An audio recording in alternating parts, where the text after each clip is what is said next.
So now I'm going to go through some example problems, kind of give you a crash course of how all these work. I gave you the notes and formulas, so now we're going to talk about them. So the first one is a circle. If it's written in this form, this is great because it just says here's my vertex at 3, -5, and the radius is the square root of 16, which is 4. So that's circles. We love circles. They're just an easy one to work with. So here's my grid. Unit, my axes, x and y axes. So I go right, 3 down 5, 1, 2, 3, 4, 5. There's my center. My radius is 4, 1, 2, 3, 4, 4, 4, and 4. I connect those dots.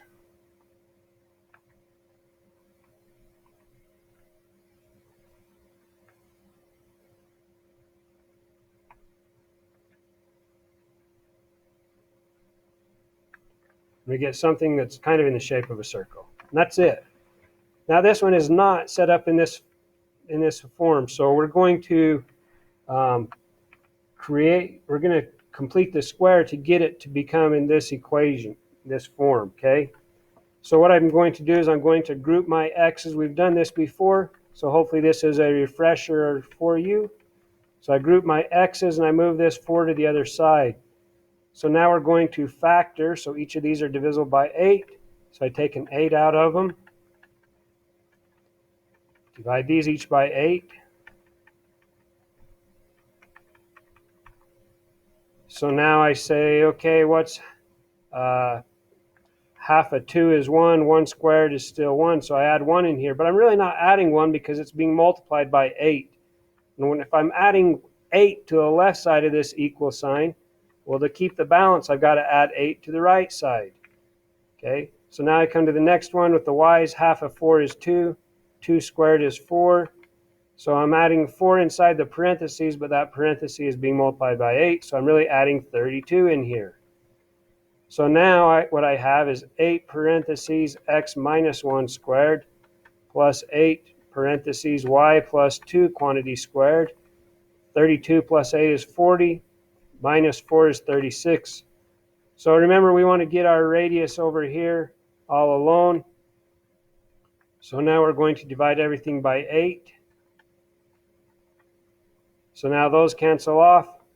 So now I am left with x minus 1 quantity squared plus y plus 2 quantity squared equals 4.5. So that's my radius squared is 4.5.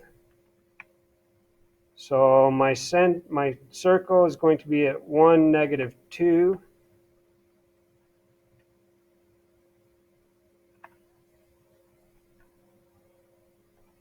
So there's my coordinate axes. So 1, -2. And then the square root of 4.5 is something. Square root of 4.5, 2.1, 2. So I'm going to go a little bit more than 2 each of these directions. Connect my dots into a circle-ish form. And we have somewhat of a circle, okay? So that's circles. We like circles. They're the easiest one of the 4. And now moving on to the harder sections. Ellipses are our next ones. They're not bad. They're kind of like circles. Once we get it in this form, they're really not bad at all. So my center is still going to be -1, +4. So -1 on the x, +4 on my y. There it is. Now I take the square root of 9, which is 3, and the square root of 25, which is 5. This is under my x's. So in the x direction from my center, I go 3 each way. Okay, kind of like the circle. You know how we go out the radius? Well, this is like similar to that, but it's a football shaped instead of a circle. It's the egg. It's been squished. Okay, so square root of 25 is 5, and it's with the y's. So I go up 1, 2, 3, 4, 5. I go down 1, 2, 3, 4, 5. Okay. And now we connect this to make it a squished football, an egg, whatever you want to think of it as. the flight path of the planets in the universe, our solar system. Anyways, so there we go. Now, that was the easy part. We still need to find the focal points. So remember, if it's inside the ellipse, that's a minus. So I always go, the big one's A, so I just go 25 minus 9. So 25 minus 9 is 16. The square root of 16 is 4. So I go up 4 and down 4. And that's my focal point. Okay? So that's where my focal point is. You should be able to label these coordinate points everywhere. 4, 5, 6, 7, 8. So this is -1, 8. This one is -1, 9. That's the vertex. You should be able to label this one as well. That's 2, 4. This one's -3, 4. The center is at -1, 4. This focal point is -1, 0. This vertex is -1, -1. Okay, so that's labeling everything on our ellipse. Now this next one, it's going to be like the circle. We've got to complete the square. So we put our x's together. So notice I know it's a circle right off because these are not the same number. And it is an ellipse because it's a plus. Okay, if it would have been a hyperbola, that would have been a minus. So now I'm going to group my y's together. Y's, not wives. Y's. So 8y squared minus 16y equals -48. Factor of 5 out of each of those, I get x squared plus 8x. Factor an 8 out of those.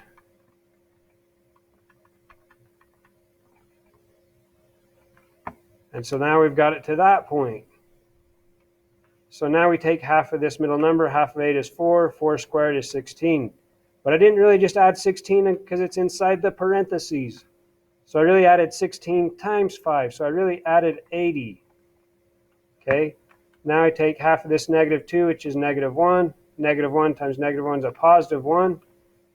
+8 times 1 makes a +8.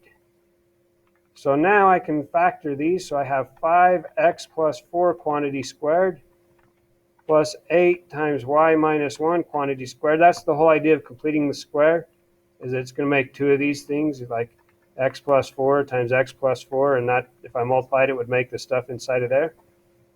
Equals 80 plus 8 is 88. Minus 48 is 40. So now we want it to equal 1 like it did up here. So to do that, to make that happen, we are going to divide everything by 40. So divide it by 40 here, divide it by 40 here, and divide it by 40 here. So now that we've divided it all by 40, this side is going to equal 1. 5 divided by 40, well, 40 divided by 5 is 8, so there's an 8 on the bottom. So I have x plus 4 quantity squared over 8. Plus 40 divided by 8 is 5, so there's a 5 on the bottom. Y minus 1 quantity squared equals 1. So now I know my center is at -4, +1. So I come out here, -4, +1. Okay. And on this one, that's the square root of 8, which the square root of 8 is 4 times 2, which is 2 and 2. So that's 2 square roots of 2. The square root of 8 is not quite 3. So 1, 2, 3, not quite 9, but it's right here. Well, this point is going to be, my y value didn't change, but my x did. So it's going to be 4 negative minus 2 square roots of 2. That's this point. And this way, I go 1, 2, 3, not quite to 3. So this point is -4 plus 2 square roots of 2. And right here in the middle, we have -4, 1. So I've got those points all labeled. Now in the y direction, I'm going to go the square root of 5, which is a little bit bigger than 2. So 1, 2, and a little bit more. So this one, whoops, not from there.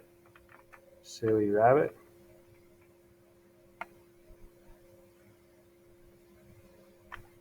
Oh, okay. So from here, 1, 2, and a little bit more. So in this case, the x didn't change, but the y is now 1 plus the square root of 5. And then I'm going to go down 1, 2, and a little bit more. This is negative 4 and 1 minus the square roots of 5. Now I connect my dots. Come on, dots, connect into a football-y shape. That's a really great looking football on the top. And it's a little one. But anyways, so there's our ellipse. We ought to find the focus. So remember, c squared equals a squared minus b squared. So c squared equals 8 minus 5. So c squared equals 3. So c equals the square root of 3, which is like 1.1 or something. So I come right here and put a dot, and I come right here and put a dot. We should be able to label the vertex, those focus points. So this is negative 4 minus the square root of 3, and the 1 didn't change. And this one is negative 4 plus the square roots of 3, and the 1 didn't change. So now I've labeled that ellipse. I've got all the critical stuff written down, and I'm ready to move on to the hyperbolas. Woohoo!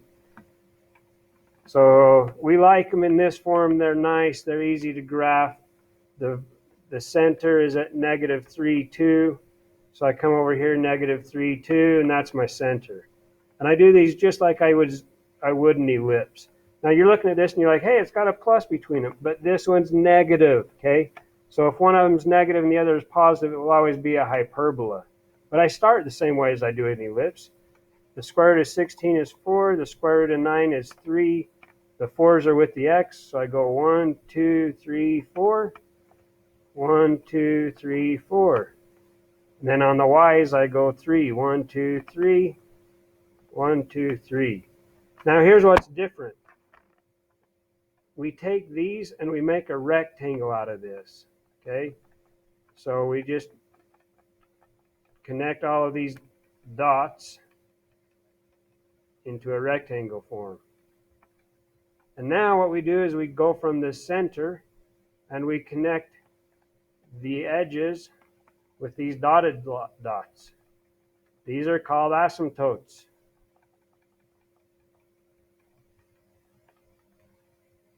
Okay? So that's that. You could calculate what these lines are, these asymptote lines, because the slope is up 3 over 4 for this one. So this has a slope of 3/4. This line, I go down 3 over 4, so it has a slope of negative 3/4. And here's your 2 points. That's 1, 1, 2, 3, 4, 5. So that's 0.15. And here's another point where our center is, which was negative 3, 2. So now you could use that y equals mx plus b, or y minus y1 equals mx minus x1. Plug everything in and find out what the equation is for each of these lines for your asymptotes, okay? I'm not going to do that today. I don't want to get into all of that. But anyways, that's just how that would work. So now I know that this is a hyperbola. Remember the one that has the negative on it? It's like we disappear that axis. So that we get rid of the x, so this goes up and down over the y.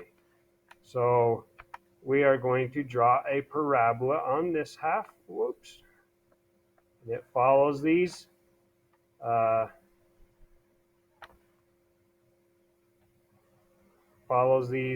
asymptotes. So there you go. That's it, almost.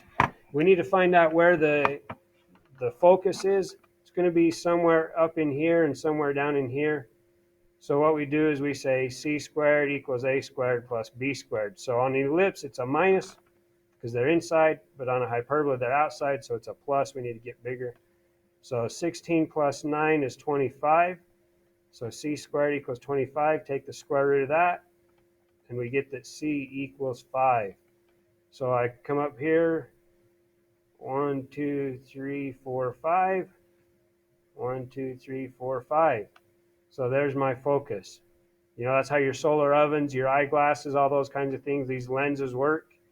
We bounce the lights and the waves or whatever. And if it's a solar little oven, then all the heat waves get bounced to right here and it gets it really hot and cooks it. Or if it's your eye, it comes in, it bounces here and it focuses into here or comes through here and it's refracted and all that kind of good stuff. So these lenses really do have a great use all over and everywhere around us. My lines are going to get kind of confusing here, but anyways, we're going to go off this green axis now. Let's try a different color, see if we can keep things straight. The center of this is going to be left 2, down 4. So I go left 2, down 4. That's the center.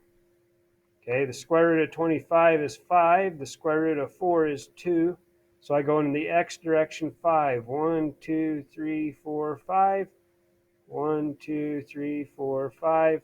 Go 2 in this direction. We make our little rectangle.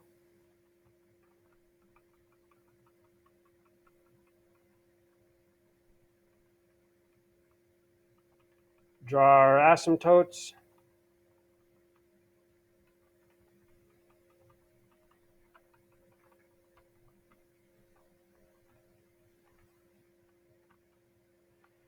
Okay. Now because the y is negative, it's like we ignore the up and down. We know it's going to be sideways. Okay. It's going to go over the x-axis. The x-one runs left and right, so that's how I think about this. So now I just connect, I put a line through my vertex right there. And do this. Put a line through my vertex here. Whoa. There we go. Okay, you should label all of these, your vertex points. So like this, I went 1, 2, 3, 4, 5, 6, 7 in the x direction, and the y direction is down 4. Your center is at -2 in the x direction, -4, and then this is 3 in the x direction, -4. Okay, you should be able to label. You should label your vertices. Okay. So here's another one up on this yellow graph. We should have labeled those vertices and the focus. So now here c squared equals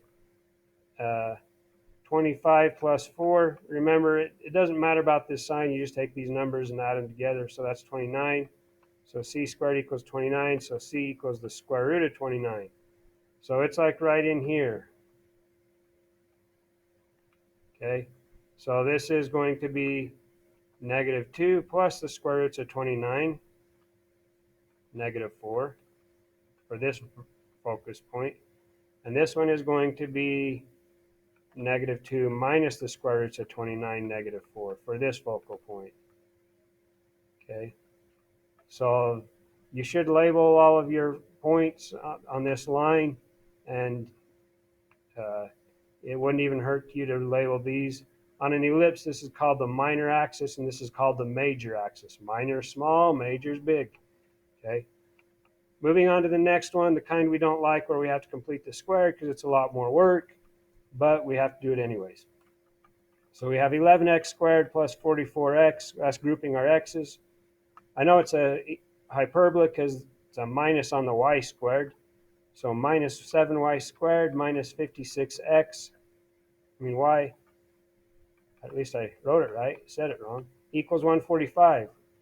So now I'm going to factor out an 11 from each of those. That's x squared plus 4. Be careful on this. You're taking out a -7. What times a negative makes a negative? Well, that has to be a positive. So 7 times 8 is 56. So make sure you change that to a positive, so when you distribute this -7 back in, it makes that a -56. Equals 145. So now we do our stuff that we've been working on in completing the square. I need to come back over here, fix that. Come on, eraser. Today.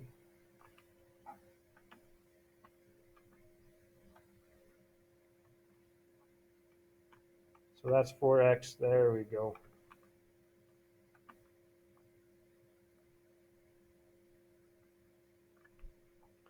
So now half of 4 is 2. Half of 4 is 8. 2 squared is 4. So I'm going to add 4 in here. But I didn't really add 4, I added 44. Now this is the tricky one on this one. Half of 4, or half of 8 was 4. 4 squared is 16, so I added 16. But realize I didn't even really just add 16, I multiply that by a negative 7. So 16 times a negative 7 is 2, 4, negative 112. So I didn't actually even add a number, I subtracted a number on this one. That's what that negative 7 is telling me, right? It's telling me I've got to subtract. So I actually subtracted 7 times 16 to the left side, so I must do that to the right side as well. That's where the most mistakes are made on this one, okay?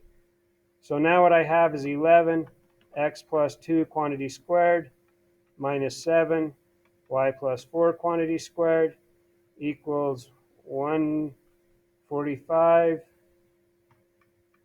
plus 44, whoops, one too many 4s, minus 112. Hit enter, and I get that it's a 77. So now I want it to equal 1 like these ones did up here. So I'm going to divide everything by 77.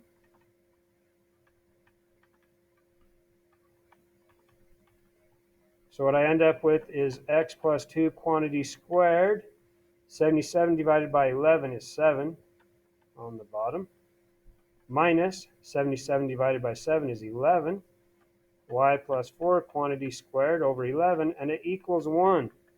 So now you could go ahead and graph this. You'd go left 2 and down 4. So it looks something like this. 1, 2, 1, 2, 3, 4. Put a dot there. In the x direction, you go the square root of 7. So you go like 1, 2, and whoops, x direction. 1, 2, and a little bit more. 1, 2, and a little bit more. The y direction, you go square root of 11, which is like 3, 1, 2, 3, and a little bit more. 1, 2, 3, and a little bit more. Make your rectangle. Connect your vertices. I mean your corners. That gives you that. Because it's the y that's negative, we know it's going to open sideways.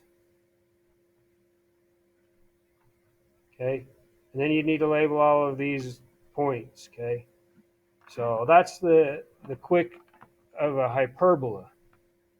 So this is a hyperbola.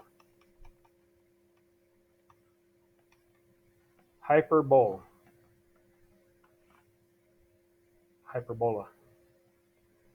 Okay, we're now to the parabolas. We like them in this form. They're easy to graph, much like the others. When they were in that form, they're easier to graph. The vertex is at -2, +3, so I go -2, +3. There's my vertex. Now, this is the interesting part. 4p equals whatever this number is. So I divide this by 4, and I get that p equals -1. So when it's the x being squared, it comes down like this, okay? So when the x is being squared, it's an up and down. In my head, I think of this, and I know that y equals x squared is this little fun parabola guy. So, but this one says p is a -1, which means I move down, okay? So here's the next bit of knowledge that we're going to use from our notes. This number right here, the absolute value of it, the positive number, split in half is how far I go from my parabola. So I know this is going to go down, but if I go right 2 and left 2, this is a length of 4, and that's the same number as that. It always will be, all the way across here. Now I know where my parabola kind of goes. Okay, I know that it's going to kind of look like this. And that's it. You should label these points. This is -2, +3. My focal point is at -2, 2. You could label these, but that's okay if you don't. This would be at -4, 2, and this is at 0, 2. Okay, so now let's get to our next one. Y is at -2, x is +1, so +1, -2. My focal point, 4p equals 12, divide it by 4, so p equals 3, so I need to go 3 in this to get away from or 3 from the vertex. Now, because it's the y that's squared, it opens sideways, and since it's positive, I know it's going to open this way. So there's 3 units.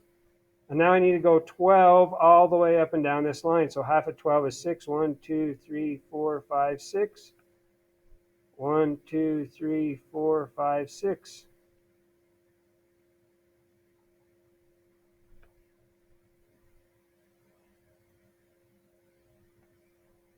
Something like that. And again, we ought to label these points. That's 1, negative 2. This is 1, 2, 3, 4, negative 2. 1, 2, 3, 4, 4. And this one is also 4, but it is 2, 3, 4, 5, 6, 7, 8. So negative 8 to positive 4 is 12. It should be a length of 12. And I've got everything labeled that I need to for my parabola. Okay. There is some more stuff, like this is the axis of symmetry, and it is along the line x equals negative 2. If I come back this way, 1, 2, 3, there's a dotted line. They call it the directrix, y equals negative 2. And these two aren't always the same. Like on this one, this is my axis of symmetry, x equals negative 2. I wrote that wrong. Y equals negative 2 is this one up here, and this is the x equals negative 2, the one coming up and down. Now the directrix is 1 away because your focus point was 1 away. So notice your focus point was 3 away. Your directrix is 3 away. So it's 1 away. So this is your directrix, and it's y equals 1, 2, 3, 4. So there's more stuff, but really that's not as critical as what we've been able to do. Okay. So now what we need to do is we need to convert this to be in this form. The y is the one that's squared, so that's what we're going to complete our square with. And I'm going to move the other stuff to the other side. Okay, minus 56x minus 177. So now that I've done that, now I complete the square. I'm going to factor out a 4, so I have y squared minus 3y. Half of 3 is 3 halves. 3 halves squared is 9. 2 squared is 4. So I went 4 times 9 fourths, which means I really added 9. So what I have is negative 56x minus 177 plus 9 makes 168. So now I come to my calculator. 168 divided by 56 is 3. That's nice. That worked out. I can factor out a negative 56 from this. That makes that a positive 3. So over here, this factor to be y, or 4y minus 3 halves quantity squared equals negative 56 x plus 3. I want to get rid of this 4, so I divide it all by 4. So I go back to my calculator, take my answer. Nope, not that one. 56 divided by 4 is 14.